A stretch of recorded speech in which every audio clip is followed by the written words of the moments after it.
마가복음 1장 1절에서 8절까지 말씀입니다. 마가복음 1장 1절에서 8절까지 말씀. 신약성경으로는 제가 있는 성경은 54쪽 혹은 53쪽의 말씀이 마가복음 1장 1절에서 8절까지 말씀 제가 공독합니다. 하나님의 아들 예수 그리스도의 복음의 시작이라. 선지자 이사야의 글에 보라 내가 내 사자를 내 앞에 보내노니 그가 내 길을 준비하리라. 광야에 외치는 자의 소리가 있어 이르되 너희는 주의 길을 준비하라. 그의 오실 길을 곧게 하라. 기록된 것과 같이 세례 요한이 광야에 이르러 죄 사함을 받게 하는 회개의 세례를 전파하니 온 유대 지방과 예루살렘 사람이 다 나아가 자기 죄를 자복하고 요단 강에서 그에게 세례를 받더라. 요한은 낙타털을 입고 낙타털 옷을 입고 허리에 가죽띠를 띠고 메뚜기와 석청을 먹더라. 그가 전파에 이르되 나보다 능력이 많으신 이가 내 뒤에 오시나니 나는 굽혀 그의 신발끈을 풀기도 감당하지 못하겠노라. 나는 너희에게 물로 세례를 베풀거니와 그는 너희에게 성령으로 세례를 베푸시니라. 아멘. 오늘 말씀 가지고 길로서 길을 내라 제목으로 함께 말씀을 나누고자 합니다. 박은지라고 하는 분이 쓴 책 중에 흔들리지 마 내일도 이 길은 그대로니까 라는 책이 있어요. 그러니까 흔들리지 말라는 거예요. 내일도 어차피 이 길은 그대로니까. 흔들리기에는 우리가 가야 될 길이 너무 많다라는 의미도 있고요. 제목만 딱 보면 흔들리지 마. 어차피 내일은 또 이 길을 가야 되니까 이 길을 가야 되는 우리가 너무 쉽게 중단하는 거 아니야? 뭐 이런 의미도 있는 것 같은 이런 의미를 갖습니다. 그 중에서 잠깐 박은지라는 분이 이야기하는 부분 속에서 와닿는 부분을 잠깐 문구를 약간 소개하려고 합니다. 힘을 빼고 도움을 요청하는 것에 대해 배우는 것. 힘을 빼는 거죠. 힘을 빼고 도움을 요청하는 것에 대해 배우는 건 어쩌면 혼자만의 힘으로 단단하게 서는 것보다 훨씬 어렵다. 약해지는 데는 연습이 필요하다. 이 책은 사실 이제 들고양이를 관찰하면서 들고양이를 같이 했던 시간들을 보면서 자기가 스피리추얼로 깨닫는 것에 대한 이야기가 되어 있어요. 그런데 거기에서 힘을 빼고 도움을 요청하는 것에 대해서 배워야 된다. 어쩌면 혼자의 힘으로 단단하게 사는 것보다 힘을 빼고 누군가를 의지한다라고 하는 것은 훨씬 어렵다.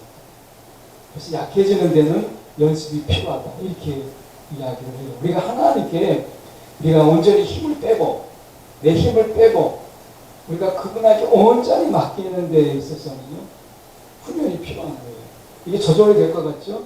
안 그렇습니다. 사람이 우리가 보면 이 바로 애굽의 바로를 보십시오. 10가지 재앙 속에서 힘을 다 잃어버린 그가 어떻게 마지막에 장자의 죽음까지 있음으로 인해서 깊은 슬픔에 빠졌던 그가 마지막에 그 이스라엘을 쫓아가잖아요. 자기가 허락해놓고 나서. 그래서 자기 친위 부대를 이끌고 마지막까지 쫓아가잖아요. 홍해바다 앞에까지. 결국 홍해바다에 그가 수장되어서야 비로소 그 추격을 멈추게 되었다라고 이야기하죠. 그러니까 힘을 빼고 의지한다라고 하는 것은 어려워요. 사실 우리가 훨씬 더 쉬운 것은 혼자만 어떤 힘으로 버티고 이겨내고 뭔가 그 속에서 내가 단단하게 서는 것이 훨씬 더 쉬워요. 그래서 우리가 믿음은 쉬운 건데 어렵게 되는 이유가 무엇이냐? 힘을 뺄 줄을 모르기 때문에 그래요. 이번에 축구 있었잖아요. 이번에 축구하는 거 보셨죠? 저는 나중에 이제 하이라이트로 봤지만 여러분 보세요. 얼마나 많은 기회. 사실은 5대 더블 이겨야 되는데 그렇게 되지 못했어요. 2대 1로 이겼어요. 그것도 손흥민 선수가 마지막에 그냥 가볍게 그 선수가 어떻게 이겼어요? 이렇게 인터뷰했어요.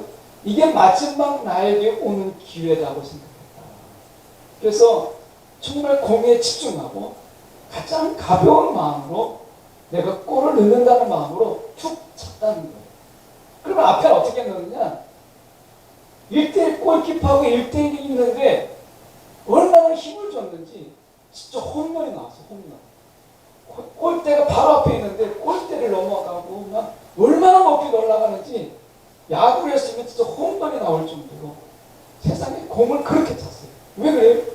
힘을 뺄 줄을 모르니까. 야구 선수들도 얘기해요. 야구는 제가 할 줄은 모르지만 제가 보는 거는 좀 하거든요. 근데 보면 선수들이 처음에 신인들이 나올 때 안타의 기회, 주자가 말루예요. 내가 이제 타석에 섰어요. 머릿속에 뭘 그래? 야, 말루 홈런. 그러니까 막 힘이 들어가는 거죠. 그러니까 막 공을 안 보고 어깨만 뭐 휘두르는 거예요. 그러면 아웃이 되거나 땅볼이 나와요. 야구 선수들이 이 홈런을 칠 때 힘을 많이 주는 거 아닙니다. 기술적인 거예요. 힘을 빼고 거기에서 자기 온 힘을 동원해서 균형을 넘기는 거예요. 균형으로. 힘을 빼고. 여러분 탁구도 해보면 알잖아요. 힘을 주면요, 공이 계속 날아다니는 거예요. 우리가 힘을 빼는 것. 운동선수들이 정말 하기 어려운 게 뭐냐? 힘을 빼는 거죠. 여러분은 청년의 시기니까 힘을 빼는 게 어려워요. 나처럼 나이가 들잖아요. 그러면 나이가 드는 것에 은혜가 있어요. 나이가 드는 것에 은혜. 그 은혜가 뭐냐면 이제 힘이, 이제 기력이 딸려요. 이제 힘을 빼고 싶은, 힘을 빼는 은혜가 아니라 힘이 빠지게 돼요. 이 힘이 빠지는 은혜가 있어서 기대게 되고 의지하게 되고 그렇게 돼요. 제가 여러분의 나이 때 강도를 만나가지고, 여러분들 조금 어릴 때죠. 대학 1학년, 2학년 되니까. 그래서 강도를 만나가지고 이제 피를 너무 많이 흘려서 수혈을 받아가겠는데, 그때 수혈 사고가 그때는 좀 많았어요. 그래서 수혈 사고로 인해서 사람들이 막 쇼크도 오고 막 그래서 수혈을 안 받았거든요. 한 달 동안 버스를 타면, 제가 그때 배운 게 뭐냐면 힘을 빼는 요령을 배운 거예요. 버스를 타면요, 버스에 이 손잡이를 잡고 갈 수가 없어요. 그래서 늘 그 가방 안에 뭘 준비했냐면 신문지를 준비했어요. 그래서 사람들이 많은데 한쪽에 신문지를 펴놓고 자리가 없으면 그냥 앉았어요. 털털하고. 사람들이 뭐라고 하든지 간에. 사람들은 이야기하죠. 젊은 놈이 신문지 깔아놓고 앉아있다고. 근데 그렇지 않으면 내가 몸이 견디지 못하니까 신문지 깔아놓고 앉아있는 거예요. 힘을 빼는 것. 야, 힘을 빼야 내가 사는구나. 이거를 강도 만나고 배웠어요. 여러분도 마찬가지입니다. 여러분 힘을 빼면 인생이 즐거워요. 근데 우리가 왜 인생을 어렵게 사느냐? 힘을 주고 살기 때문에. 힘을 주고. 그러면 힘은 드는데 사실 힘 쓰는 건 아니거든요. 제가 도봉산 이렇게 올라갈 때 한번 이거 소개했어요. 도봉산 이렇게 올라갈 때 거기에 콜라 캔하고 사이다 캔하고 그리고 온갖 물. 여러분 물병 사 먹는 건 쉽지만 그 물병을 가지고 도봉산 정상까지 올라가는 게 지기에다가 그거 TV에도 나왔더라고요. 올라가는데 저는 그냥 지금 간단하게 오이 몇 개 하고 막 물하고 올라가는데 그분은 캔 막 하는데 올라가는 거예요. 저보다 더 빨리 올라가요. 제가 물어보고 싶은 것을 다른 사람이 물어봤어요. 이걸 어떻게 올라가세요? 그랬더니 이거 힘으로 못 올라가요. 젊은 사람도 못 올라가요. 그러더라고요. 힘 빼고 올라가는 거예요. 균형을 맞춰가면서 중심을 잃지 않고 올라간다는 거예요. 그렇지 않으면 못 올라간다는 거예요. 여러분, 우리가 힘을 빼고 하나님께 기대는 데 있어서는요, 여러분 훈련이 필요합니다. 저절로 될 것 같죠? 아멘. 사람은 어려운 일이 있고 힘든 일이 있고 내 실망하고 좌절하고 절망할 때도 하나님을 의지하는 거, 힘을 빼지 않으면 절대 의지하지 못해요. 내가 절망하면, 내가 좌절의 순간에 하나님 의지하지 뭐 의지할 게 뭐가 있나? 근데 지금 힘을 빼는 훈련을 하고 하나님께 의지하는 훈련이 되어 있지 않으면 절망 가운데서도 하나님을 의지하지 않습니다. 좌절 가운데서도 하나님을 의지하지 않아요. 길을 간다는 것이 무엇일까? 길을 간다는 거. 우리가 말씀 속에 있잖아요. 2절에 보면 그가 내 길을 준비하리라. 그리고 3절에도 보면 주의 길을 준비하라. 이렇게 얘기했어요. 길을 간다라는 게 뭘까? 저와 여러분이 다 길을 가잖아요. 자기의 길을 가지 않아요? 여러분이 나름대로 지금 같이 있는 것 같이 보지만 각자의 길을 가는 거예요. 길을 간다라는 게 무엇일까?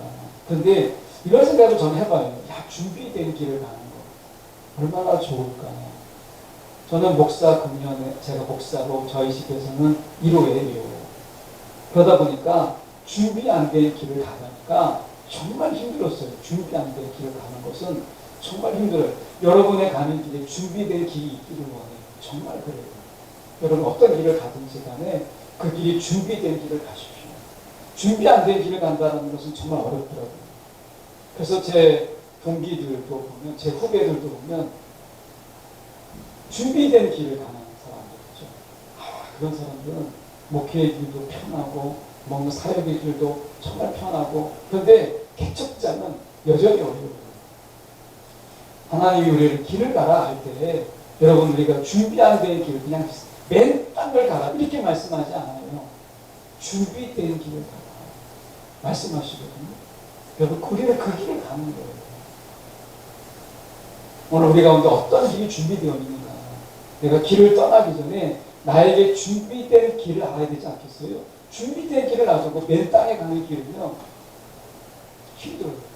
그냥 단순하게 어렵다라는 게 아니라 잘못된 길로 가기 때문에 준비된 길로 가는 게 중요해요. 저 역시 마찬가지로 보니까 나중에 보니까 야 나는 목사 1호야. 집안의 목사 1호야 라고 생각하면서 내가 하는 것이 길이다라고 생각을 했는데 그래서 맨 땅으로 갔거든요. 알고 보니까요. 그게 아니었어요. 하나님이 예비하신 길이 있더라고요. 하나님이 준비된 길이 있는데 내가 내 길을 간다고 생각을 한 거예요. 그래서 얼마나 미련한 인생을 살았는지 몰라요. 정말 버거운 인생을 살았어요. 여러분은 저처럼 준비 안 된 길, 그 길을 가지 말고 준비된 길을 가라. 여러분 가운데 준비된 길이 무엇이 있는가 함께 제가 살펴보려고 합니다. 고3 때요, 제 짝은 어떤 사람이었냐면 매일 오면 도시락을 2개 싸와요. 그때는 야자, 이 친구는 야자 안 했거든요. 아침에 딱 오면 한 2교시 끝나면 밥 까먹고 혼자.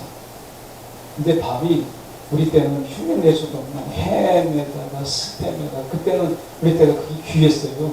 더군다나 후식으로 뭘 먹냐면 바나나를 먹어요. 그때 바나나는 한 개당 10,000원 정도 했었어요. 지금 같이 가면 엄청 비싼 거예요. 돈 있는 사람이나 바나나 먹지. 지금은 막 10송이 2,000원, 3,000원, 그것도 떨이 하면 2,000원 이렇게 사는데 그때는 한 송이 그 하나에 10,000원 정도 하는 가치 정도로 웬만하면 못 사 먹었어요. 근데 이 친구는 후식으로 바나나를 먹었어요. 이 친구는 학교에 들어오면 선생님도 교문을 열어주지 않거든요. 저 후문으로 돌아가거든요.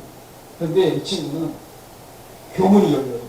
학교 딱 오면 교문이 쫙 열려요. 후원금을 얼마나 많이 했는지 학교 문이 열려요. 운동장에 딱 내려주면 이 친구 딱 내려요. 이 친구는 공부 안 해요. 제 짝꿍인데 공부 안 해요. 그럼 학교 뭐하러 오냐 그랬더니 밥 까먹는 재미로 2교시 끝나면 밥 먹죠. 점심시간에 밥 먹죠.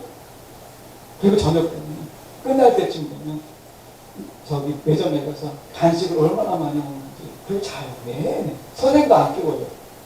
그래서 제가 물어봤어요. 야 너는 어떻게 살라고 그러냐 그랬더니 이 친구가 하는 얘기가 자기 아버지가 아주 대기업은 아닌데 중소기업의 회장이에요. 저 때 벌써 외제차 타고 다녔어요. 외제차. 그래서 자기가, 이 친구가 뭐라고 하냐면 자기가 고등학교 졸업하면 벌써 외국의 대학에 벌써 입학을 준비해 놨다는 거지. 그리고 아버지 회사를 물려받는다는 거예요. 그냥 걱정할 게 없잖아요. 미리 다 예비된 길이에요. 학교도 준비되어 있죠. 회사도 준비되어 있죠. 직장 어디 갈까 고민할 필요가 없어요. 그냥 아버지 직장 들어가면 돼요. 그러니까 이 친구는 매일 와서 도시락 까먹고 자고, 도시락 까먹고 자고, 나중에 매점에 가서 사 먹고, 그리고 집에 가요. 근데 이 친구가 누구를 걱정했느냐? 나를 걱정했어. 나는 길이 있는데 넌 어떡하냐? 이거예요. 저를 걱정했어요. 근데 그 걱정이 얼마나 싫은지 그 친구가 나를 걱정해 주는 게 고마운 게 아니라 그 친구가 나를 걱정해 주는 게 너무 싫었어요. 다 준비되어 있는 인생이다. 여러분 그런 인생 부럽잖아요. 우리 가운데도요. 그를 부러워할 필요가 없어요. 우리 가운데도 준비된 길이 있다라고 하는 것을 여러분 생각하셔야 돼요. 세례 요한은요. 사실은 선지자들의 예언을 통해서 이미 예언된 자예요. 예수님만 예언된 것처럼 보이죠? 아니에요. 세례 요한도 이미 선지자들을 통해서 예언됐어요. 아주 대표적인 게 말라기서예요. 말라기서 3장 1절에 보면 내 사자를 보내니 그가 내 앞에서 길을 예비할 것이요. 내 앞에서 예수님 앞에서 그 길을 예비할 것이요. 메시아 앞에서 길을 예비할 것이다. 세례 요한은요. 선지자들의 예언을 통해서 온 자예요. 특히 이사야 40장 3절에 보면 광야에서 여호와의 길을 예비하라 사막에서 우리 하나님의 대로를 평탄케 하라. 그래서 이사야의 말씀 속에서도 세례 요한은 준비된 하나님의 예비된 그런 선지자예요. 그가 이 땅에 와서 어떻게 보면 하나님의 길을 예비하는 자로 예비되었다는 거예요. 웃기잖아요. 주님의 길을 예비하기 위해서 예비된 자로 왔다는 거예요. 그러니까 주님이 오신 전에 예비되었던 거죠. 그러니까 주님의 길이 얼마나 철저하게 하나님 편에서 준비되었는가라는 걸 보여줘요. 하나님의 준비는요, 허술하지 않아요. 예수님이 오실 때 어떻게 오셨어요? 때가 참해. 이렇게 말씀하세요. 때가 참해. 하나님은 그 시간까지도 정확하게 계산해서 예수님이 오실 길을 예비하셨어요. 그러면 예수님만 그랬느냐? 아니잖아요. 제가 얘기했잖아요. 세례 요한이 오실 길도 예비하셨다는 거예요. 선지자들을 통해서. 그러면 세례 요한도 그렇고 우리도 예수님도 그랬던 것처럼 우리의 길도 예비되어 있다. 우리의 길도 예비하신 하나님이라는 거예요. 이 점을 우리가 아셔야 되겠죠. 우리가 보면 이 광야라는 말이 나옵니다. 보면 우리가 3절에 보면 광야에 외치는 자의 소리가 있어 너희는 주의 길을 준비하라 이렇게 되죠. 광야는 영어로 얘기하면 사막이에요. 사막. 그러니까 이 광야에 두 가지 의미, 여러 가지 의미가 있지만 우리가 두 가지 의미 정도를 저희가 보면 좋을 것 같아요. 첫 번째는 처음으로 하나님의 백성이 되었던 곳이 광야입니다. 처음에. 출애굽하고 나서 그들은 광야 속에 나왔어요. 광야길에 3일길을 나왔잖아요. 그러면서 하나님이 그들에게 이야기했어요. 너희는 내 백성이다. 그러니까 광야라고 하는 것은 하나님의 백성 되었음을 선포하는 자리가 광야였어요. 그런데 두 번째 의미는 우리 가운데 좀 깊은 좀 안타까움도 있으면서 우리가 각성해야 될 뜻이에요. 이제 내가 에스겔서 20장 35절과 38절을 나중에 좀 여러분 찾아보세요. 제가 요약만 하면 범죄한 자, 반역한 자 모두 제하여 버릴지라. 자, 하나님이 광야 어떤 거예요? 하나님의 백성 되었던 곳이에요. 그런데 광야는 또한 하나님이 범죄한 자, 반역한 자를 모두 제하여 버리는 하나님이 정결하게 하셨던 곳이 광야이기도 해요. 자, 보세요. 이스라엘 백성이라고 하나님이 그냥 내가 범죄도 하고 정결을 하지도 않고 내가 하나님께 반역하면서 그 길을 갈 수가 없어요. 하나님이 예비하신 길이 분명히 있는데 예비하신 길을 가기 위해서는요. 내 마음속에 반역하는 마음을 내려놔야 되고 이게 힘을 빼는 거예요. 운동선수 아까 힘을 빼듯이 누군가의 기대님이 힘을 빼라고 했는데 어떤 힘을 빼느냐? 우리 가운데는요. 반역의 힘이 있습니다. 우리가 인정하든 인정하지 않든 우리 가운데 어떤 힘이 있느냐? 하나님께 반역하려고 하는 반역의 힘이 있어요. 여러분 청소년기 거쳤잖아요. 어떤 분은 순탄하게 거치겠지만 청소년기 때 어때요? 반항의 특징이죠. 반항의 때예요. 누가 이야기하면 왜? 내가 뭐 해야 되는데? 이렇게 따지잖아요. 반항의 때가 있죠. 우리 가운데 반항의 힘이 있어요. 이 힘을 빼라는 거예요. 반항. 반역의 힘이 있고 범죄하려고 하는 힘이 있어요. 이 힘을 빼라는 거죠. 광야는 하나님이 철저하게 범죄한 자 그리고 그 속에서 반역한 자를 하나님이 제하게 버리시고 정결하게 하셨던 곳이 광야예요. 그래서 광야에서 외칠 때 그들이 어떻게 했어요? 이렇게 얘기했어요. 광야에서 외치는 소리가 있을 때 4절에 보니까 회개의 세례들을 전파하셨다. 회개의 세례를 세례 요한이 전파했다. 그럼 세례면 세례지 왜 회개의 세례예요? 여기서 이 세례라고 하는 의미가 아주 깊은 의미가 있어요. 세례라고 하는 것은 하나님의 임재하심을 내가 대비하고 그분을 향해서 내가 마음의 회개를 나타내는 어떤 외적인 표징이에요. 좀 어렵죠? 다르게 말하면 하나님의 임재를 대비하는 회개라고 하는 거죠. 그게 세례예요. 세례. 그게 세례는 어떻게 보면 하나님의 임재하심을 내가 준비하는 거예요. 어떻게? 회개하는 거. 그러니까 세례 안에 이미 회개의 의미가 담겨져 있어요. 여기서 말하는 세례는. 여러분 세례 여러분 받으셨잖아요. 그 세례 속에서 우리는 어떤 의미가 있는지를 다시 한번 확인해 보세요.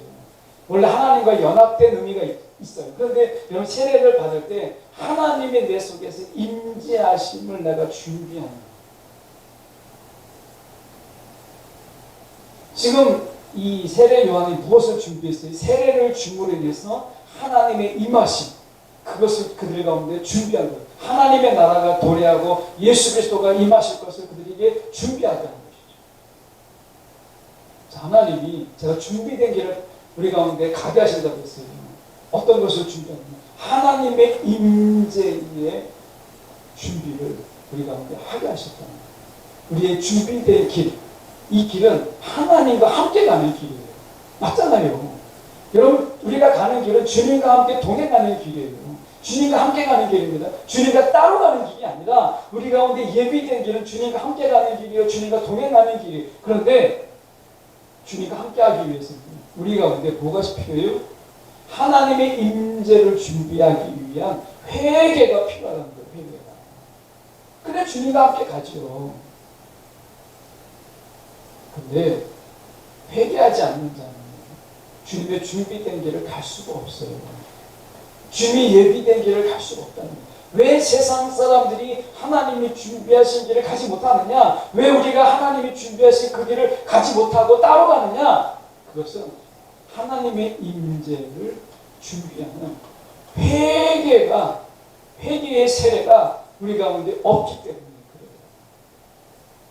그러니까 주님 따로 나 따로 가는 거예요. 나 따로 주님 따로 가는 인생이 얼마나 어려운 줄 아세요? 인생을 살아보면 그 길이 얼마나 어려운가를 알아요. 너무 고달픈 인생길이에요. 정말 힘들어요. 마치 뭐가 좋냐? 아무것도 할 수 없는 길 가운데 내가 그 길을 개척하는 것만큼이나 어려운 거예요. 우리는 여러분 정말 청년의 지혜로 주님이 준비된 길을 가세요. 우리 가운데 준비된 그 길. 이 길이 어떻게 열린다는 거예요? 회개의 세례를 통해서 하나님이 임하시고 하나님과 동행하는데 그 동행하는 데 있어서 우리 가운데 요구되는 것은 회개예요. 그분의 임하심을 준비하는 것이죠.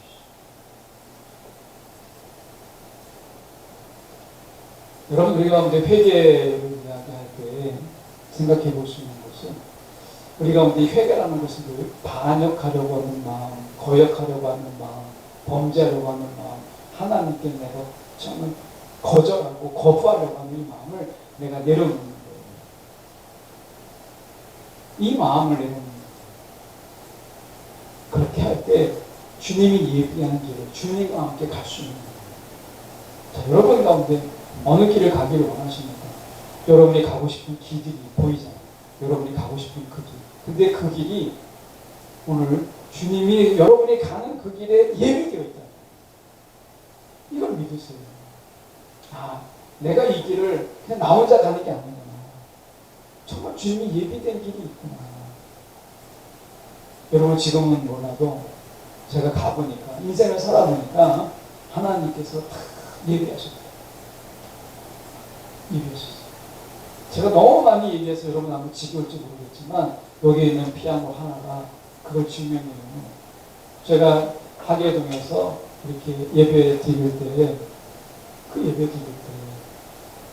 그리고 그 피아노가 없고, 그리고 우리가 다 바닥에 앉아서 예배를 드리고 그때에 피아노를 한 분이 기증을 했어요. 그래서 처음부터 피아노가 있었던 거예요. 피아노. 여러분 2층에 있는 그 CD 있죠. 그것도 기증한 거예요.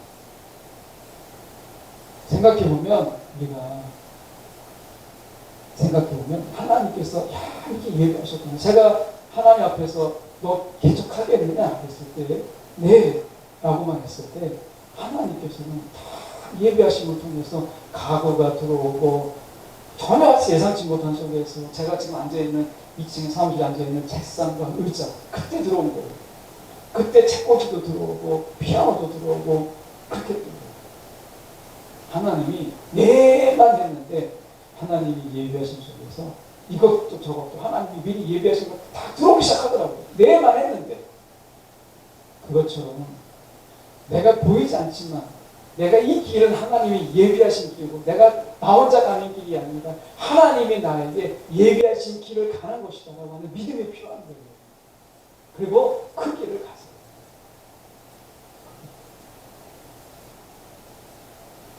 제가 얘기했잖아요.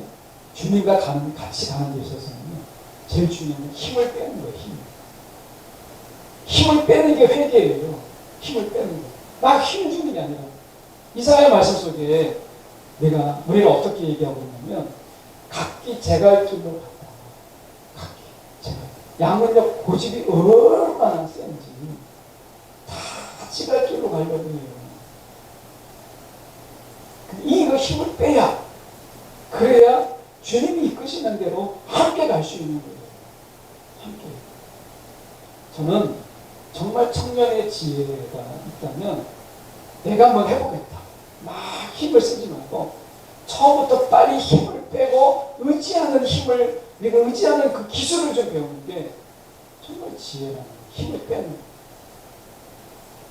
청년이 가진 건 힘밖에 없다고 막 힘으로 하려고 하지 말고 여러분 역설로 좀 빼서 여러분 그 하나님과 함께하는 것을 우리가 배울 수 있다면 그 사람이 정말 지혜로운 거예요.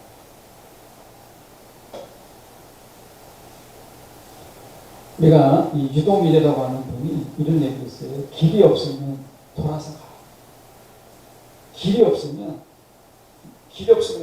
어떤 분은 길이 없으면 만들어 가라 뭐 이렇게 얘기하는데 이분이 그래서 너무 위로가 되잖아요. 길이 없으면 돌아서 가라. 그래서 길이 없으면 만들어 가라면 안 샀을 텐데 안 읽었을 텐데 길이 없으면 돌아서 가라 이 말이 좀 위로가 돼서 읽어보니까 이분이 돌아서 가는 사람에게 꼭 필요한 3가지가 있다고 얘기해요.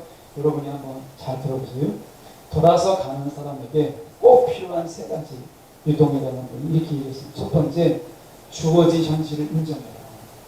현실을 부정하지 말고 주어진 현실을 인정하라는 거예요. 내가 어떤 현실 속에 있는지 현실을 좀 직시하라는 거죠. 두 번째, 자기의 현재 위치를 정확하게 파악해라. 자기 현재 위치, 내 위치가 어디에 있는지를 파악하는 거예요. 세 번째, 한 발 한 발 나아가는 것에 만족하는 긍정의 자세를 가져. 그러면 돌아가서 가는데 얼마든지 돌아서 갈 수 있다. 라고 하는 거예요. 다시 정리해 볼까요? 여러분, 주어진 현실을 인정하라는 거예요. 내가 돌아갈 수밖에 없는 것에 대해서 막 비굴하게 생각하고 막 원통하게 생각하고 막 짜증내지 말고 주어진 현실을 인정해라. 길이 없이 돌아갈 수밖에 없구나. 두 번째, 자기 현재 위치. 내가 지금 어디에 있는지를 알라는 거예요. 세 번째, 한 발 한 발 내딛는 것에 대해서 긍정의 마음을 가져가는 거예요. 여러분, 내가 걸을 수 있잖아요. 내가 걸을 수 있잖아요. 내가 지금 어떤 것을 휠체어 타지 않고 내가 걸을 수 있잖아요. 이게 얼마나 감사해요. 돌아서 가는 자의 마음속에 이 3가지만 있다면 돌아서 갈 수 있다는 거예요. 돌아서 갈 수 있다. 하나님께서는 때로는 우리가 어디서 막힌 길로 우리가 갈 때 하나님께서는 얼마든지 돌아서 갈 수 있는 길을 새로운 길을 예비하시는 분이세요. 자, 다시 들어보세요. 여러분, 우리가 하나님께서는 길이 없을 때 우리를 얼마든지 돌아갈 수 있는 그런 길을 예비하신 분이세요. 그러니까 여러분, 길을 가는 것에 주저하지 마세요. 길을 가는 제 제목이 길로서 길을 내라는 거예요. 내가 길을 가다 보면 새로운 길을 만나게 되고 새로운 길에 또 길이 열리는 거예요. 하나님과 함께 가는 가운데 막힌 길을 갈 수도 있어요. 하나님과 함께 가는 가운데 여러분, 길이 끊어진 길을 갈 수도 있어요. 그런데 하나님과 함께 가는 의미가 무엇이냐면 돌아서 가는 길 하나님이 얘기하세요. 돌아서 가는 길. 이스라엘 백성들을 보십시오. 출애굽했을 때 홍해 바다를 건너서 가나안 땅으로 들어갔는데 한 달이면 들어갑니다. 사실 한 달도 안 걸려요. 12월 정도면 되면 가나안 땅에 바로 들어갈 수 있는데 하나님께서 어떻게 하셨어요? 그들이 아모리 족속이나 이런 족속들을 만났을 때 전쟁을 하게 되면 무서워할까봐 하나님이 그들을 빙 돌렸어요. 그들 때문에. 하나님은 우리를 생각해서 돌아가는 길을 예비하셨어요. 뭐가 걱정이냐? 여러분, 우리가 하나님을 바라보는 이 긍정의 마음을 가지고 있다면 여러분 얼마든지 갈 수 있잖아요. 그러기 위해서는 회개가 필요한 거예요. 하나님께 내가 적대하고 반항하고 막 거부하고 거절하고 그런 거, 이 마음을 내려놓고 그냥 내가 즐거운 마음으로 하나님께 의지하면서 때로는 돌아가기도 하고, 그럴 수도 있죠. 그 돌아가는 그 시간들이 하나님과의 사귐의 시간이 되고 하나님과의 교제의 시간이 되고 신비함의 시간이 되기도 할 수 있는 거잖아요. 힘을 빼면요 돌아갈 수 있어요. 힘을 빼면 같이 갈 수 있어요. 저는 이런 생각을 해봐요. 인생을 살아보니까 내가 막 힘을 줘가지고요.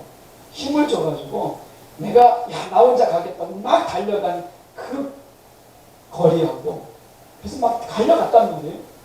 근데 뒤에서 막 힘을 쫙 빼고 뭔가를 의지하면서 쫙 타고 오는 사람을 따라갈 수가 없어요. 여러분 마음이 급하면 어떻게 해요? 막 뛰잖아요. 차 오는 거 기다리지 못하고 뭐 여러분 전철 오는 거 기다리지 못하고 막 뛰잖아요. 죽으라고 뛰죠. 그런데 그냥 가만히 앉아있다가 그러다가 지하철 오는 거 보고 그냥 탄 사람을 따라갈 수가 없어요. 처음에 내가 앞서는 것처럼 보이죠. 여러분 젊음의 청년의 시간을 낭비하지 말아요. 그래서 책 중에서도 그런 게 있어요. 여러분 돈을 사지 말고 돈보다 시간을 벌어. 돈을 벌려고 하지 말고 시간을 벌어라. 그런 말이 있어요. 여러분 돈 벌려고 하잖아요. 근데 돈 벌지 말고 시간을 벌어라. 여러분 돈보다도 청년일 때는 시간이 훨씬 더 중요해요. 돈 벌려고 하지 말고 시간을 벌어라. 이런 말이 있어요. 그래서 말씀 속에서 이사야 우리가 40장 10절에서 11절 말씀을 보면 목자같이 양떼를 먹이시며 인도하시는 하나님으로 나오거든요. 오늘 6절에 보세요. 6절에 보면 요한은 낙타털을 입고 허리에 가죽띠를 띠고 메뚜기와 석청을 먹더라. 이거 우리 잘못하면 웰빙입니다. 지금 시대에 이렇게 막 석청도 먹고 막 이렇게 하니까 다이어트도 하고 막 굉장히 좋을 것 같죠.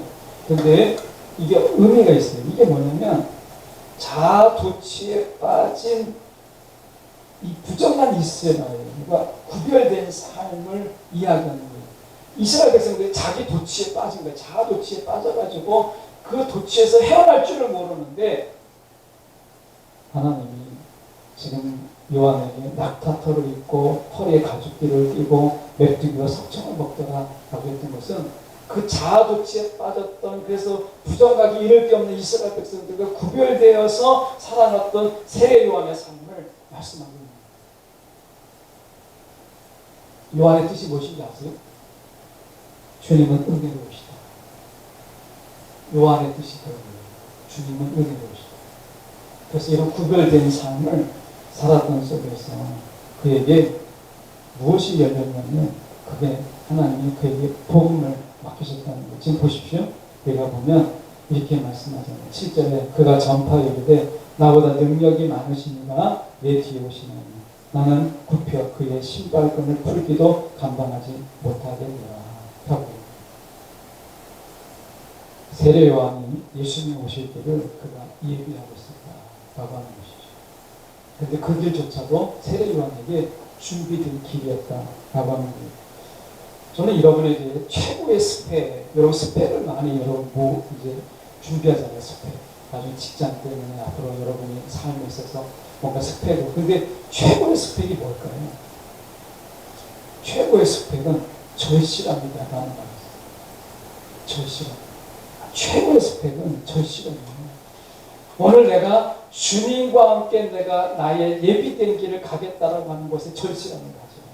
이게 최고의, 청년들이 가진 최고의 스펙이에요. 내가 지금 힘써서 내가 뭔가 내 능력을 발휘해서 내가 뭘 해보겠다가 아니라 오늘 내가 나에게 준비된 주님의 길, 세상과 구별되지만 세상 자기 도취에 빠져서 부정한 인생을 살았던 이스라엘과 분명히 구별되지만 나에게 준비된 이 길을 가겠다라고 하는 세례 요한처럼 주님이 준비된 이 길을 가겠다라고 하는 이 절실함이 세례 요한에게는 최고의 스펙이었어요. 다른 세례 요한이 자랑할 게 뭐가 있어요?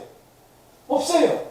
그런데 세례 요한에게서 최고의 스펙은 절실함이었다. 제가 여러분에게 묻고 싶은 것은 여러분 가운데 정말 주님이 예비된 그 길을 가려고 하는 절실함이 있느냐? 여러분 앞에 함께 있는, 여러분 앞에 놓여져 있고 준비되어 있고 예비된 그 길을 정말 주님과 함께 가려고 하는 절실함이 있느냐?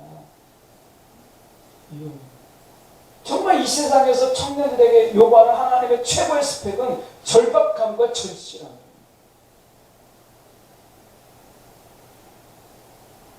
두산 야구 선수 중에 이영하라고 하는 선수가 있어요. 두산 야구 잘 안 보시니까 잘 모르시죠.